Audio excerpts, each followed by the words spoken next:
Hello, my name is Robin Kelly from WlIT 207, Section 402. I will be discussing a short story that goes by the name of Death Constant Beyond Love. The beginning. The narrator started off the story with grasping the audience's attention with an attention grabber. This particular short story, attention grabber, was about the Senator Sanchez. He had 6 months to live. He had 6 months and 11 days to live. And within that time, he said he found the woman of his life. Now, the illusion of the short story. There was a couple of them, but this one stood out the most. It says he met her in a rose bush of Viceroy in the Illusion village, which by night was the furtive wharf up for smugglers' ships, and on the other hand, in broad daylight, looked for most useless inlet on the desert, facing the sea that was arid and without direction, so far from everything. No one would have suspected that someone capable of changing the destiny of anyone lived there. So it just made it seem like the scene, like where he met her, is just, he loved his wife, but just no one is capable of being that beautiful existed. But so the female he met, just that it drew that attention to him. The scenery. Now, Senator Sanchez was actually getting out of a car, an air-conditioner car, they stated. Then he opened the door and he was hit by a ball of fire, as his shirt of pure silk was soaked in a kind of light and colored suit, and he felt many years older and more than ever alone. It just seemed like every obstacle he'd been faced with since he had the sentence, just little things, he just always feel alone, like he just don't have anybody to talk to. Now the change. Sanchez was married to a German woman with 5 kids. He was happy. They had a happy family, happy life. He was very family oriented. Then his world changed. He found out he was sentenced to only have 6 months and 11 days left to live. He just imagined not being able to live to see another Christmas with his family. So that really bothered him. And the shame. It bothered him a lot, especially knowing that the senator kept it a secret. No one besides him and the doctor knew about this death sentence. He wanted people to treat him the same. He said he didn't want any changes in life. He didn't want no one to treat him different. He didn't want nobody to change his life. He just basically he wanted to die the way he knew how to, the way he lived his life prior to knowing. They stated he felt ashamed, as death in such generation is a mystery of nature, altogether not a thing of which any man should be ashamed of. But he still was ashamed. He felt as though he was letting the people down. As senator, I feel like the senator, after knowing the death sentence, he began to feel different.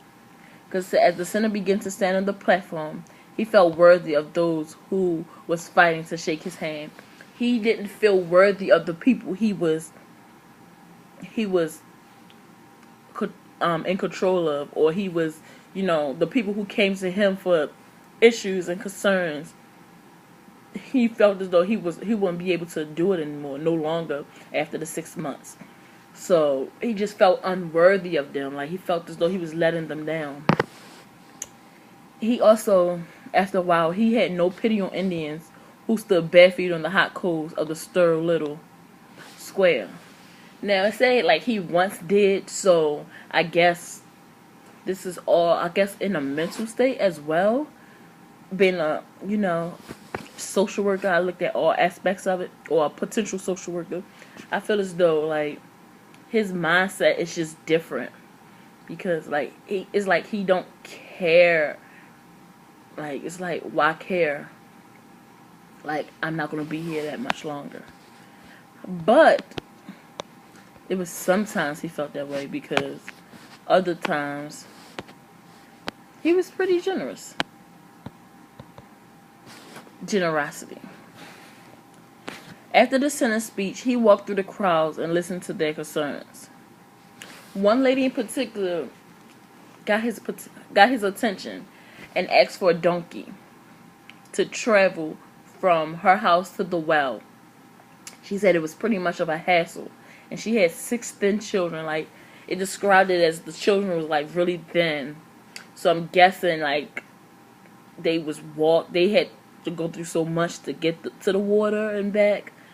And he asked where was her husband. So basically, her husband left her for a younger woman.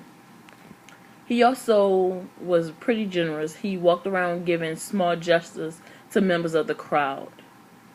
And he also gave a sick man a spoonful of medicine. Now, they described the sick man as extremely sick. Like, he was in bed. They had to bring the bed to the door so the senator can see him, like, so he could be a part of the crowd. Disbelief. Okay, there was a guy named Nelson Farina, a guy who escaped from the Devil's Island, needed a false identity card to be free.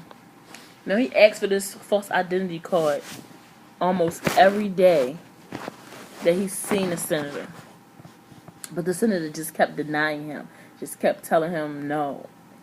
So he noticed that the day of the speech, the senator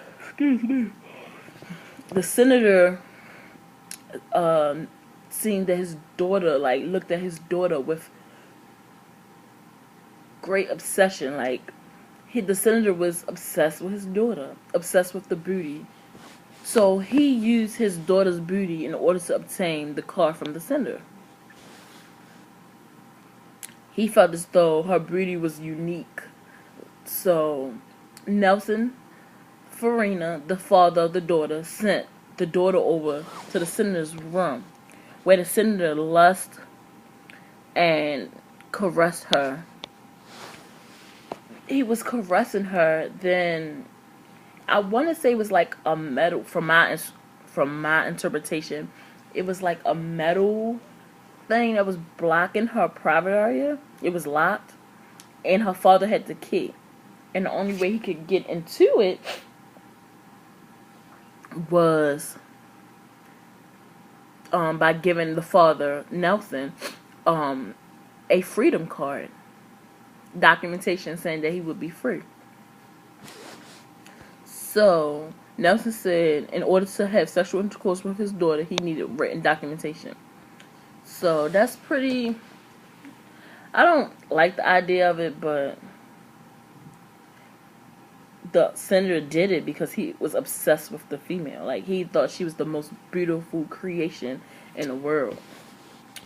The tragedy. The tragedy of the diagnosis has shaped him to feel less of a man, a senator, a husband, and a father. He always stayed alone. Like, I never even seen them talk about him being with his family. So I guess this really took a toll on him. At the end of the story, he lay with the daughter, Nelson's daughter, knowing he would die in 6 months later in that same position. So he, like, knowing he would die alone in that same position, like, he wanted them to think it was just a normal death. So he didn't tell anyone. So basically he would die alone, which is pretty sad. So that's the end of my analytical interpretation of death constant beyond love.